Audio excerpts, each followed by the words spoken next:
So our next speaker is Carol Adams. All right, I don't have to introduce her.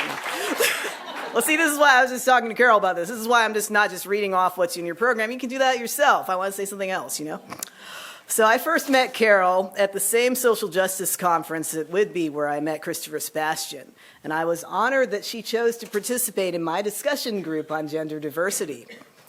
You see, I've witnessed a troubling amount of trans-exclusionary rhetoric in vegan and social justice movements. So it's significant and important that feminist writers like Carol recognize that supporting and respecting women means supporting and respecting all women, trans included. Yes, you should applaud for that. It's important. It's important.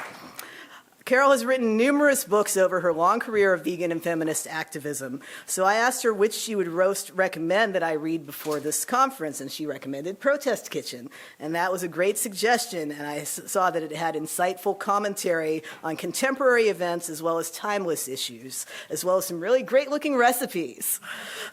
So I'm very much looking forward to her updated edition of Pornography of Meat, not just because I happen to contribute a photo to it, which I hope will make the final cut, but we'll see.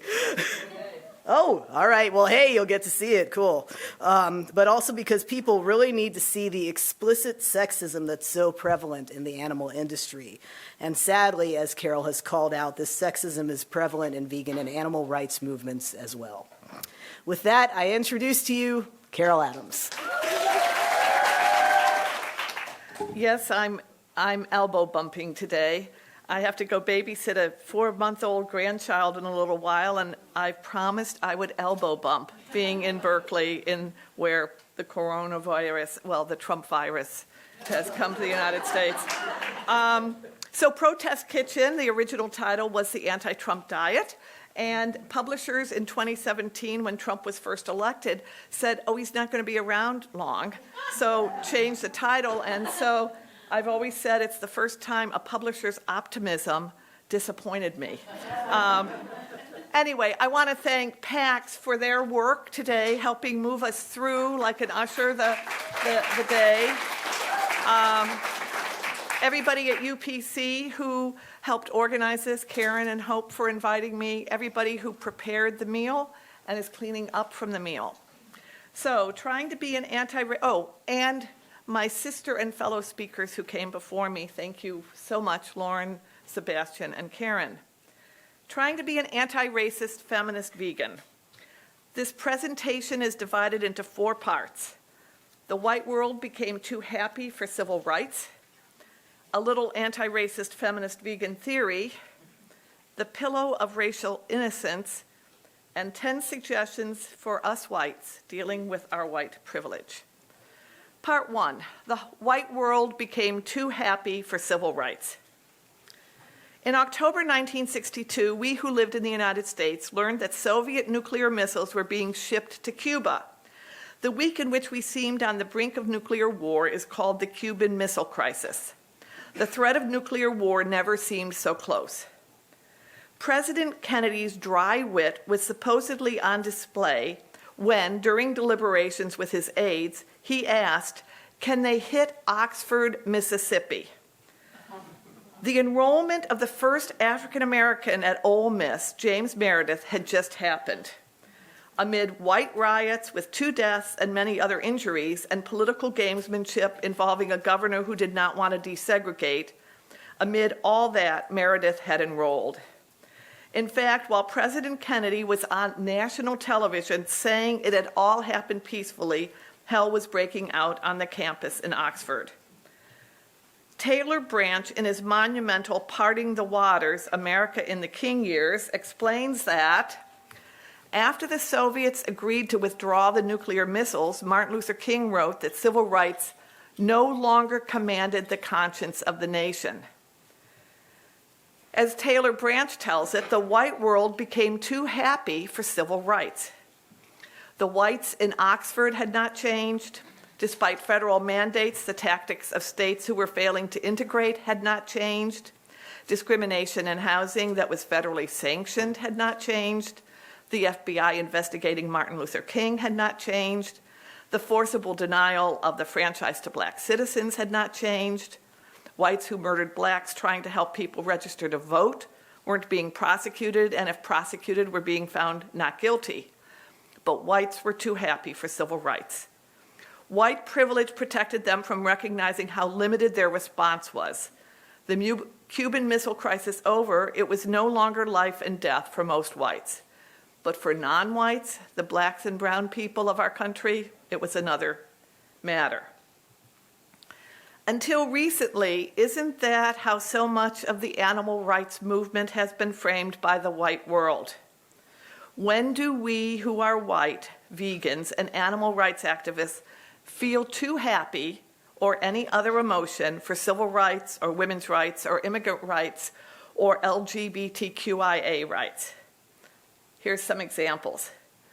Look at this turnout, says someone excitedly, and it's 99% white. Rejoicing at the success of a ballot measure on bigger cages or gestation crates that probably prevailed because conservative Christians were mobilized to vote against gay marriage and then voted for the ballot measure. Feeling like the Me Too movement actually accomplished something in the animal rights movement, even though some of the abusers were never named, and the effects of sexual harassment on women of color was never addressed. Rejoicing in stiffer prison time for animal abusers. That means we're accepting the social framing of punishment from an anti-black carceral society. Wendy's got a vegan burger. But as Lauren pointed out, Wendy's was being boycotted by farm workers. So it was not a good thing to say, let's go to Wendy's to support them for the vegan burger. Targeting exploited slaughterhouse workers in our undercover work, heedless of the racial and class and immigrant status that have propelled them to this work. And when we say we need charismatic leaders, and what is meant is white men. When we then protect those white men, even when they are sexual exploiters or racists, because we need charismatic leaders. And we're supposed to be a single issue movement. Be quiet, protesters within the movement about the movement's activities might be told. We need the appearance of unity.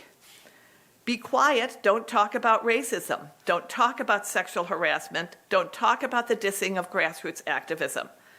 But who gets to determine the timetable for justice for someone else? This mandate for silence creates a dialectic. These women we are treating like animals don't need justice, but those animals do. These vegans of color whom we have failed to listen to or whom we have actively harassed or stalked don't need justice, but animals do. Thus, we reproduce the oppressor's mindset in the movement. Post-colonial feminist legal scholar Manisha Deka advises us to avoid, quote, the racialization of animal exploitation by selective critique, which means, for instance, when we focus our attention on the Yulin lychee and dog meat festival rather than our white neighbors in their ordinary meat eating. Aren't we normalizing farmed animal slaughter by trying to change something halfway around the world? Or when we talk about the Anthropocene and the awakening to consciousness of the mass death of the human race as though it were something new, as though entire civilizations haven't been devastated by us. Catherine Newsoff explains, quote, if the Anthropocene proclaims a sudden concern with the exposures of environmental harm to white liberal communities, it does so in the wake of histories in which these harms have been knowingly exported to black and brown communities under the rubric of civilization, progress, modernization, and capitalism. The Anthropocene might seem to offer a dystopia, future that laments the end of the world, but imperialism and ongoing settler colonialisms have been ending worlds for as long as they've been in existence. So I'm going to repeat that because it's kind of heavy. The Anthropocene might seem to offer a dystopic future that laments the end of the world, but imperialism and ongoing settler colonialism, when another group of people come in and take over the land, as Lauren acknowledged in her land acknowledgement, these civilizations have been ending worlds for as long as they have been in existence. So that's my prologue. Just to resituate us into a little anti-racist feminist vegan theory, multi-oppression analysis has been available for at least 40 years. For instance, this book has been around for 30 years. But as the animal rights and vegan movements promoted the voices of white men, those analyses were silenced. Recent studies have shown that whites take up more climate space than people of color. But whites, especially white men in the vegan movement, also take up more theoretical and conversational space. Trying to be an anti-racist vegan feminist involves decentering whiteness in theory and practice. This is important, as Sebastian showed, because we cannot untangle attitudes towards the other animals from white supremacist beliefs and misogyny.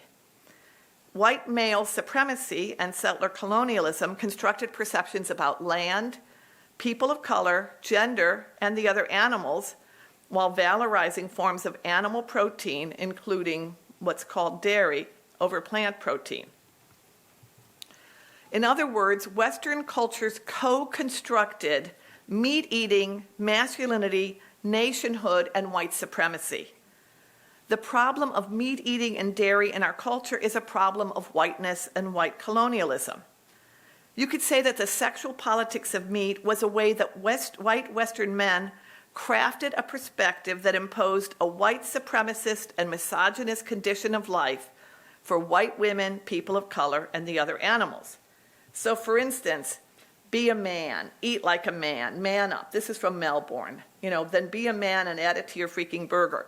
When you look at all the ads that have been out there, they're so often appealing to white men or featuring white men patrolling other white men. So many meat advertisements offer ways to encode whiteness without being explicit. Just like a woman, but a little different. So this is Germany, needless to say. It is white heterosexual masculinity that creates, sorry. This is so phallic. It's kind of like, could it get more phallic? And this is last year. And what it shows is that the equation of this with a certain ethnicity, in a sense, that's actually being forbidden to come into this country, right? And yet this is Whole Foods in North Carolina. I'll just put in a plea. If you see something like this, yes, I want it. Stop and take a photograph or whatever. But it's white heterosexual masculinity that creates these man-up tropes, the are you gay response to veganism tropes.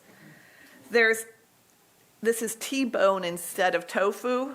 This was Gentleman's Day in 2018 in Germany.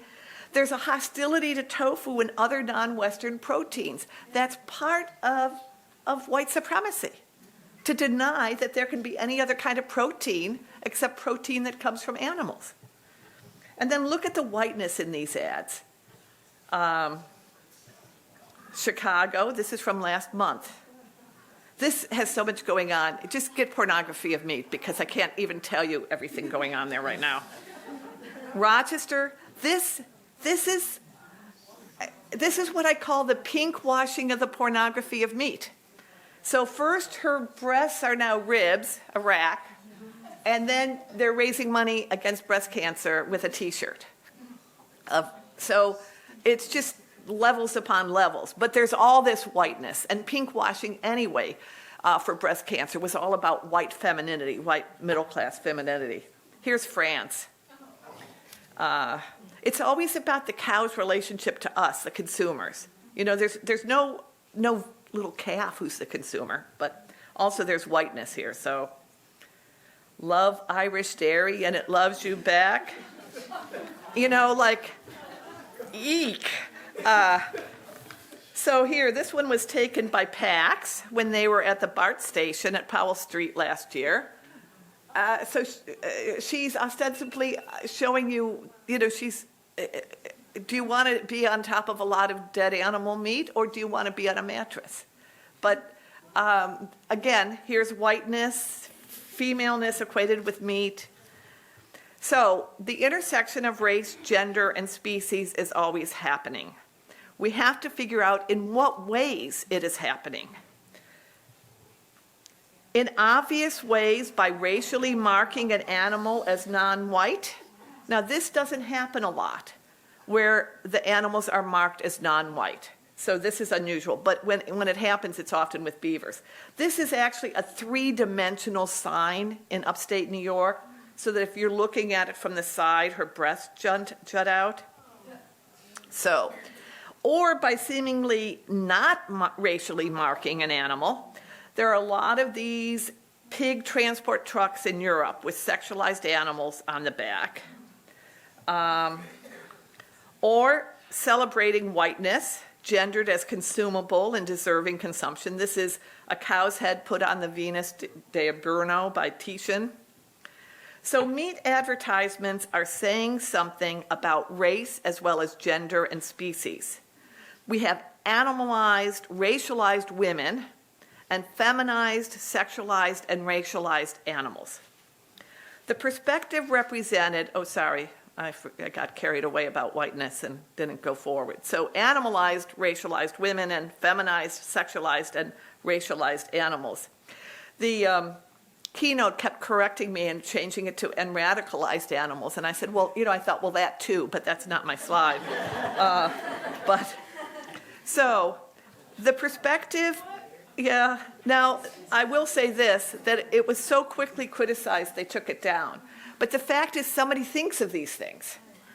The perspective represented is about the natures of whiteness and masculinity and the recuperation of white maleness. Since my book came out in 1990, I've observed that a new kind of anxious white man is presented in ads for meat eating. Many of the advertisements and newspaper articles about meat represent what's called a marketing of white anxiety and offer a way to try to recuperate itself by eating twice or thrice the amount of meat. But what's happened in the vegan community? Isn't the use of plant-based language instead of vegan a part of this trope? That vegan is tarnished by the white patriarchal framing of veganism as female or objected or gay. And so suddenly every athlete is plant-based. The men talking about how healthy it is are plant-based. Isn't this the mirror image of the problem of meat eating and patriarchy? A human-animal binary functions in racist and misogynistic logic. So, eat beef, the West wasn't one on salad. This is talking about genocide. I don't think I have it in here, but there's an Apache burger place in Toronto. The Apaches were the targeted Native American nation that was being exterminated to bring the cows into the Midwest so that there could be burgers. And of course, they never would have eaten a cheeseburger, as Lauren pointed out, before colonization anyway. So at first, we might think we're talking about something like this, a species boundary. You've got human above, and then everyone else, animals, the subhuman, the non-human below. And then we look at ideas of evolution in which human equals white, middle-class, able-bodied man. This is the technology reinterpreting the evolution chart. So anthropocentrism is inevitably racist in its human-centeredness, it's man-centeredness, right? So anthropocentrism, our views about animals, is inevitably racist in its man-centeredness. You with me so far? Yeah. So this is last year. I photographed this in Milan. It's the updated evolution chart for a 5G network. But it's the same thing, the able-bodied man outrunning the evolutionary precursors. So technology anchoring its advances within an evolutionary survival of the fittest white male identified frame. So human is defined really in a much more restricted way that's been invisible, so we haven't actually talked about it a lot, even though this is what tore apart the suffrage movement and the Reconstruction drive for the enfranchisement of freed black people in 150 years ago. But human is actually defined as white male property owner, and then there's the species boundary and everyone else. But it's a little more complicated than that. What we have is a white supremacist, misogynist conceptualizations of the other, of the objected humans. And so are white women and people of color above the species boundary? Are we below it? Or are we somehow mobily placed depending upon how white patriarchy is constructing oppression at that time? So our oppression becomes mobile. Yes, we're like animals. No, we're in a different category. Yes, no, it goes on and on. So there's this mobility to oppression, unsettled in identity, but it's always being constructed within a white supremacist, misogynist conception. So this is the same thing we have to recognize about the animalized and sexualized women and feminized and sexualized animals. That are we here? Is it like this? Or is it even more complicated? Part 3, the pillow of racial innocence. There have been many complex and deep experiences over my life around racism. This is me. And around my coming to understand white supremacy and an American culture that's so deeply anti-black. An early memory of how this was experienced came from my mother. In the early to mid-60s, she became involved with working with and for migrant workers and resettled migrant workers, many from the Great Migration North. My mother one day went to a funeral of a young black child, and as she was walking up the steps to the funeral home, the white funeral director became very agitated. And it wasn't until she got inside that she understood why. Instead of getting a casket that would fit the young child who had died, he had forced the child's body into a too small casket, thinking nobody would hold him accountable because he didn't expect any white people there. And when she came home, she was so angry. I'll just never forget it. 20 years later, interrupting my work on the sexual politics of meat, where I was stuck in trying to figure out what my theory consisted of, I was actually working with my mother in Western New York and involved in a very difficult battle around integrated housing and racism. And I still get emotional about it, but trying to describe it, I'll say, we were fighting to get some public housing built in a small town, a small city. And I was up against people like this. Somebody shipping minorities in here. I have nothing against them, but why us? It was just awful.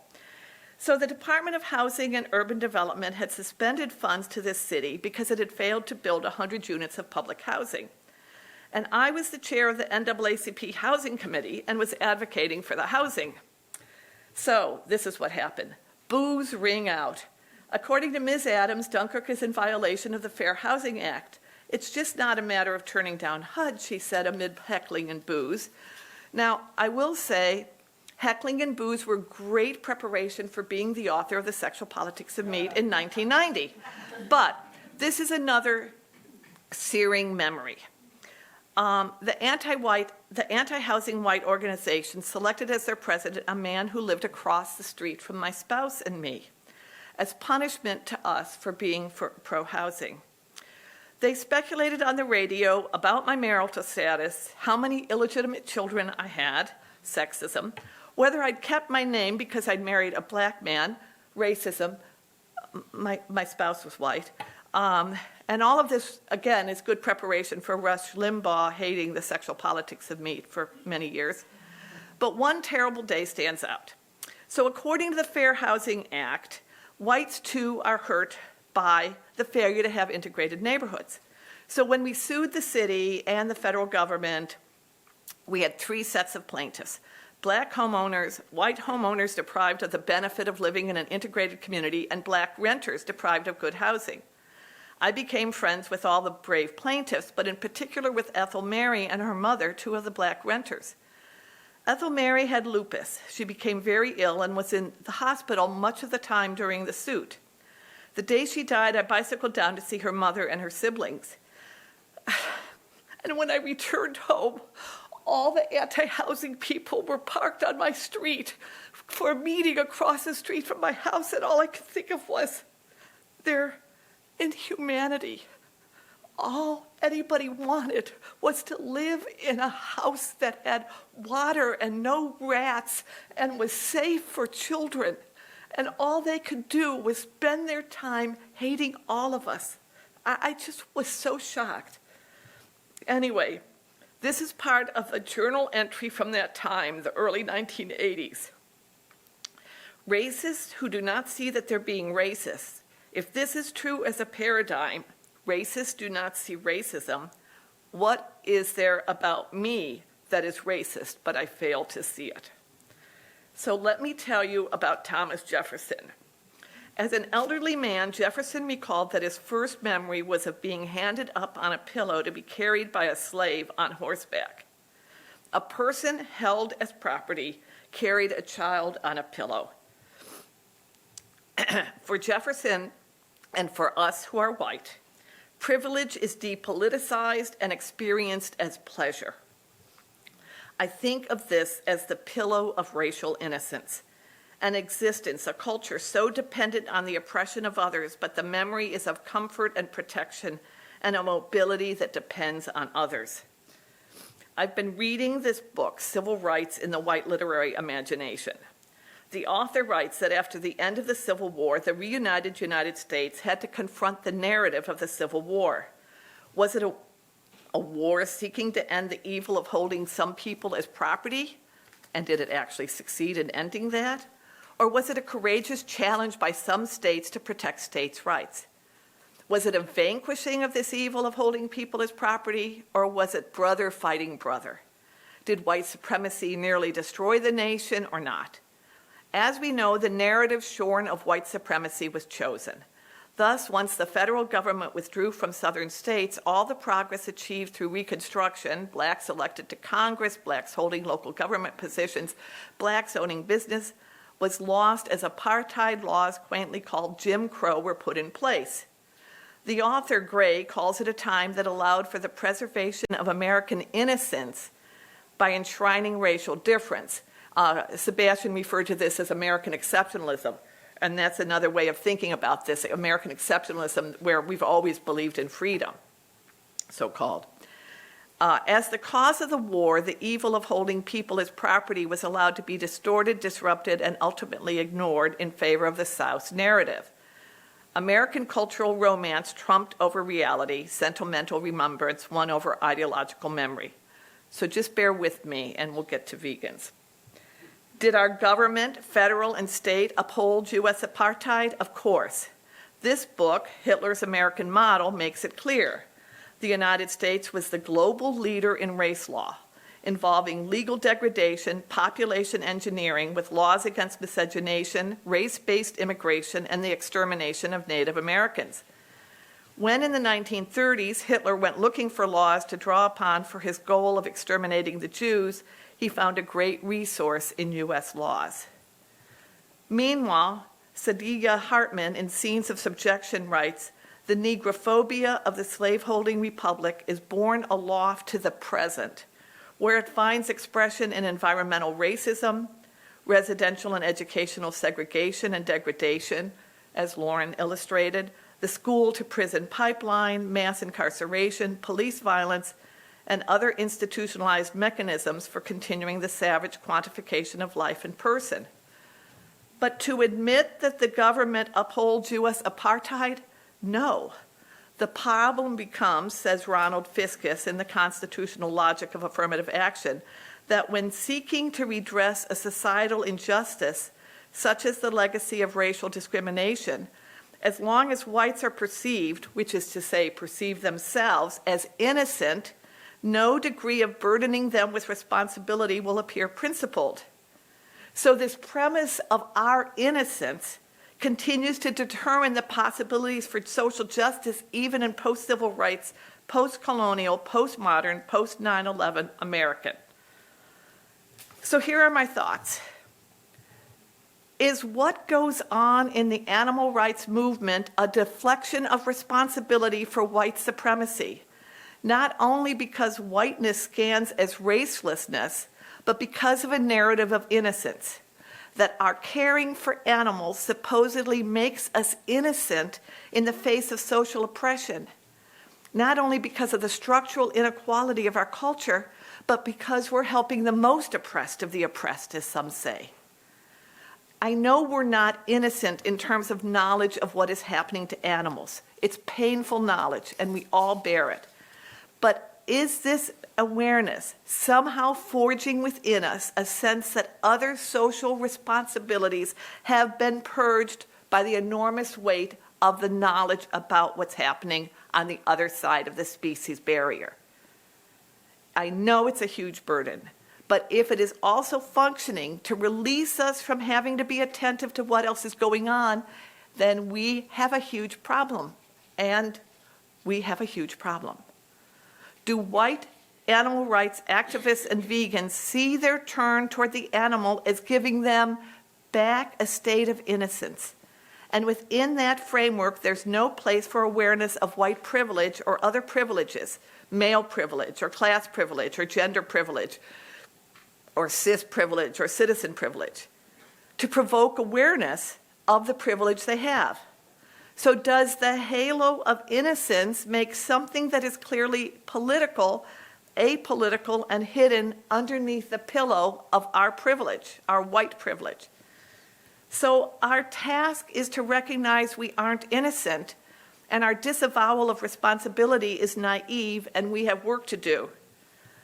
In my afterword to Af and Silko's important book, Afroism, I offered a chart that illustrated how to frame these issues from a critical theory perspective as opposed to depoliticized privilege. So, depoliticized privilege, it's prejudice, and so we all get defensive. No, it's white supremacy. We have work to do. It's personal. I feel guilty. No, it's systemic, and we have work to do. Don't disturb my framework when we're trying to say critical thinking is needed. Why introduce race as an issue? We're helping the animals. What we're trying to do is decenter whiteness in vegan theory. People want to be comforted. We can't be comforted. We must be disruptive. There's the right way and the right body to be vegan. No, there's multiple ways of veganism. Whiteness is unlinked to animal oppression. No, whiteness informs the definition of human and animal. It's about diversity, reproducing the conditions that created the original problems. So we have to decolonize anti-racist and animal advocacy thinking. Then we might end up with depoliticized privilege using animal analogies that inadequately reflect reality, exploit one oppression in seeking another's liberation. But we know the human-animal binary is an aspect of racist logic. They're separate issues? No. We must have a theory that links animality and white supremacy and misogyny. So, part 4, 10 suggestions for dealing with our white privilege for white vegans and animal rights activists. And it's been said before, but read. Know what you're talking about. Read about the civil rights movement in the United States for context if you're a US activist, but also learn about the Windrush generation in Great Britain, apartheid in South Africa, the British Raj in India, and colonialism everywhere. One thing to be learned is how invisible people have been asking about how we treat animals, and that there are all kinds of narratives for us to learn. For instance, in Pillar of Fire, the second Taylor Branch book on America in the King years, you can learn about Dr. Dinkins, the son of a prominent African-American pastor who treated an African-American man named Burwell, who was injured from a beating by police. Branch tells us treating a battered race victim unnerved the doctor. The doctor, and this is 1963, advised Burwell he needed calcium to help his injuries or heal, but that milk is for cows. He then, of course, because it's complex, recommended calcium pills with bones to help Burwell heal. But the battered Burwell said, if milk is for cows, aren't these pills for dogs? So, but here in the middle of the history of civil rights is this little fragment of a conversation about milk being for cows, which of course, as we know, as Lauren pointed out, for lactose normal people, the majority of the world, of course milk is for cows. From Taylor Branch, I also learned that John Lewis, the great congressman and brave civil rights activist, here he is after being beaten on the Freedom Ride of 1961, and here during the Bloody Sunday attack on marchers in Selma, Alabama in 1965, well, guess what his first boycott was? He boycotted dinner when they were serving dead chickens when he was a child. There's a children's book called Preaching to Chickens. And if you look this up online, you might have it framed that he had a stutter. And this is how he practiced preaching, by preaching to the chickens. Or you might find the emphasis is on him practicing preaching rather than that he had a sense of understanding of chickens.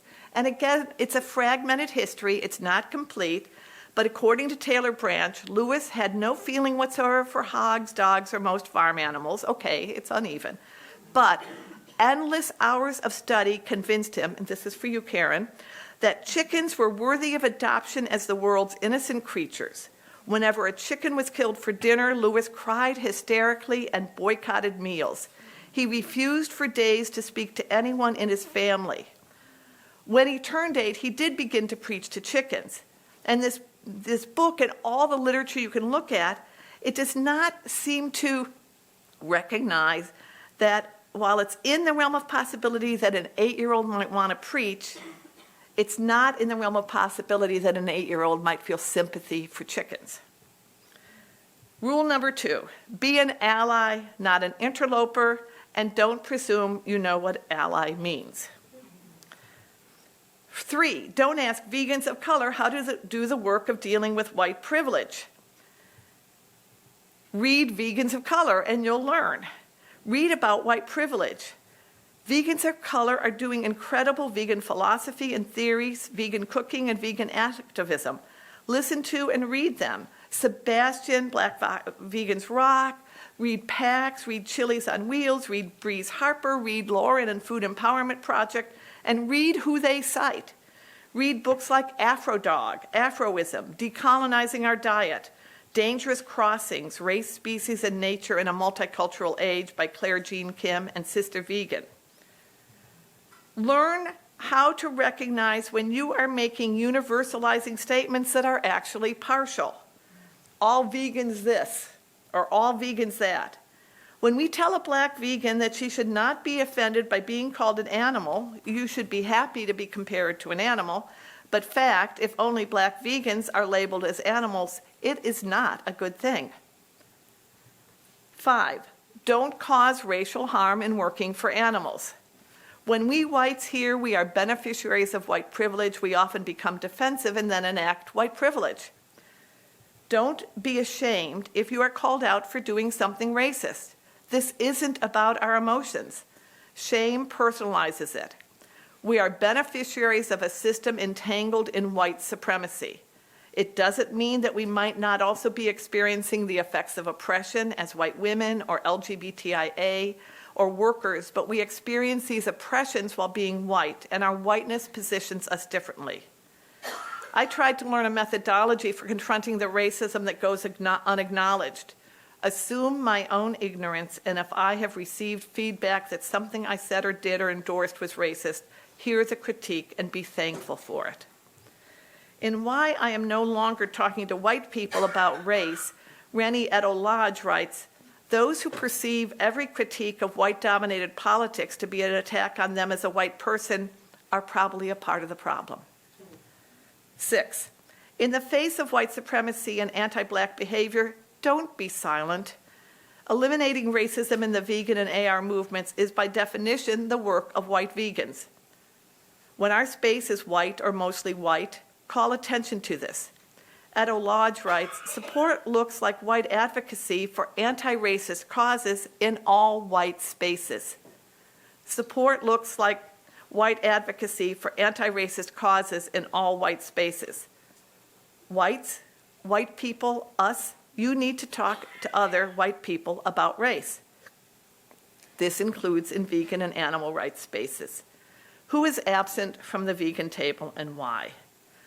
George Yancey, the editor of this volume, What White Looks Like, African-American Philosophers on the Whiteness Question, says, the black within the social space of whiteness does not constitute a radical otherness, but an always already pre-interpreted thing. The black within the social space of whiteness does not constitute a radical otherness, but an always already pre-interpreted thing. We who challenge the making of animals as pre-interpreted things fail to see that others have also been made into pre-interpreted things. Rennie Lodge also says white people should intervene when you are needed in bystander situations. We should be talking about the way social media has enabled racist white vegans to attack vegans of color for raising the issue of white supremacy in the movement.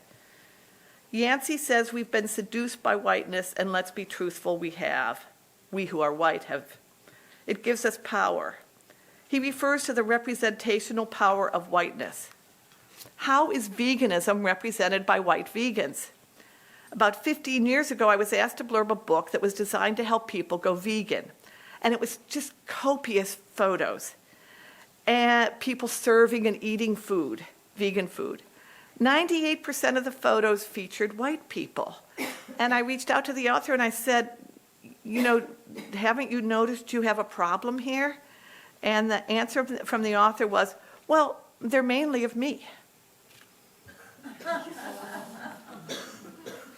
Don't assume because we think we figured out how the oppression of animals has worked that we are done with having to think about oppression. For instance, the animal needs us explanation. Who decided to frame it that way? Don't say, I'm too busy working for the animals to read theory. This is the response of someone who believes that their animal activism has purged them of having to be responsible for other forms of oppression, what I've called the halo of innocence. And don't presume because we think we figured out how the oppression of animals has worked that we're right. I mean that we have actually figured it out. For instance, positioning animal rights as what's called the teleological fulfillment of past activisms. What do I mean by this? Here's what the teleological story looks like. First, there was black liberation. Then there was gay liberation. Then there was women's liberation. And now there's animal liberation. These ideas were introduced in Peter Singer's Animal Liberation and never seem to be revised, even though they are wrong. These other issues haven't been settled, and they are interwoven. When our whiteness goes unacknowledged, we don't identify how white privilege and the freedoms we experience because of white privilege influence the kinds of priorities of the movement we develop, the slogans we use, or the kinds of representations we choose to use. For instance, claiming ourselves as the voice of the voiceless. Animals aren't voiceless unless their vocal cords have been removed in animal experimentation. Claiming that we are the voice of the voiceless, we don't recognize the voices of those who have been excluded in the movement.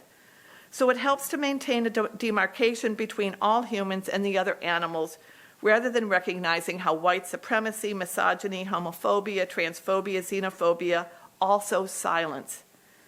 Valuing voice above other speech acts enables dominance. 9, don't presume that because you have figured out how the oppression of animals has worked, that we understand how all oppression works.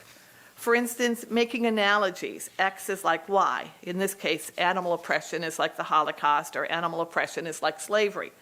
I thoroughly disagree with PETA on this. I overheard someone who does legal advocacy for animals refer to the similarities of civil rights and women's rights for animal rights. And I pointed out that civil rights was very much about public spaces, movie theaters, buses, trains, water fountains, voting. But women's rights sometimes are specifically about what happens in private places, battering, rape, sexual assault, and the way privacy protected their assailants. The work of Jessica Eisen, a Canadian feminist animal legal scholar, is pertinent here. She points out that in many ways, the farm may be to animals what the family has been to women within some strands of feminist critique. The arbiter and enforcer of their place, their purpose, their meaning. So naturalized that it is not even worth asking what they might think of it, even if we thought they were capable of answering. What about choosing the term abolition without recognizing the implications of claiming the term? Claire Jean Kim has a brilliant piece on abolitionism in this book edited by Lori Gruen, and she writes, animals can be recognized as the new slaves only if the old slaves have vacated their position.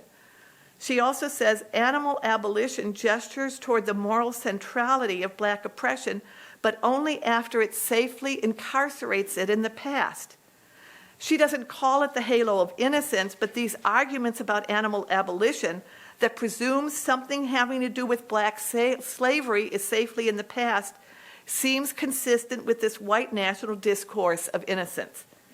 She does see positive ways of using abolition, but only if we first acknowledge that the negrophobia of the slaveholding republic is born aloft into the present, as I quoted Hartman earlier, where it finds expression in environmental racism, residential and educational segregation and degradation, the school-to-prison pipeline, mass incarceration, police violence, and other institutionalized mechanisms for continuing the savage quantification of life and person. Finally, don't presume because we think we have figured out the oppression of animals, how the oppression of animals has worked, that we understand how oppressions are or are not connected. Yes, challenge single-issue vegans and animal rights activists, but don't decide you are now or have always been an intersectional vegan. The problem of, quote, intersectionality, unquote, in the movement is that it may be, and most probably is, using intersectionality differently and probably wrongly than its meaning requires. So here they are all together. Know what you're talking about, be an ally, not an interloper. Don't ask vegans of color how to do the work of dealing with white privilege. Learn when universalizing statements are actually partial. Don't cause racial harm. Listen to critiques. Recognize when we're beneficiaries. In the face of white supremacy and anti-Black and anti-brown behavior, don't be silent. Don't assume you're done thinking about oppression. Don't presume you've actually figured out how animal oppression works. Don't presume that because you have figured out how animal oppression works, you understand how all oppressions work. And don't presume that because you have figured out how animal oppression works, you understand how oppressions are or not connected. And when I say you, I mean I as well. We understand how keeping animal politics invisible perpetuates commitments to animal oppression. It's a structure of disavowal. But keeping racial politics invisible perpetuates racial politics and oppression. And keeping sexual politics invisible perpetuates sexual politics and sexual oppression. And white vegans and animal activists must change it. No more disavowals. Thank you.